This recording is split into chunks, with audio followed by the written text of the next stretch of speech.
ஸ்டாலின் ஏதோ பேசுறார். என்ன சாதிச்சார்? சாதிச்சிருக்கார், ஏதாச்சும் சாதிச்சிருக்கார். எவ்வளவு? 4,38,000 கோடி கடன் வாங்கி சாதிச்சிருக்கார்.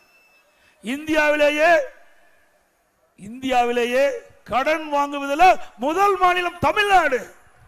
எல்லாத்திலையும் முதலிடம் வரலாம், ஆனா கடன் வாங்குனதுல முதலிடம் நம்முடைய ஸ்டாலினுடைய அரசாங்கம் தான் முதலிடத்தில் வைக்குது. அது மட்டும் இல்லை, இந்த ஆண்டு 1,00,000 கோடி கடன் வாங்க போறாங்க. ஆக 5 ஆண்டு திராவிட முன்னேற்ற கழக ஆட்சி நிறைவு பெறுகின்ற பொழுது 5,38,000 கோடி கடனை பாய்விச்சுட்டு போறார். ஆக இதே ஸ்டாலின் அவர்கள் எதிர்கட்சி தலைவராக இருக்கும் போது அப்ப அறிக்கை வெளியிட்டார். அதுல திராவிட முன்னேற்ற கழகம் ஆட்சிக்கு வந்தா நிதி மேலாண்மை சரி செய்யப்படும், ஏற்கனவே வாங்கிய கடன் படிப்படியாக குறைக்கப்படும், நிதி ஆதாரத்தை பெருக்கப்படும் என்று வாக்குறுதி கொடுத்தார்.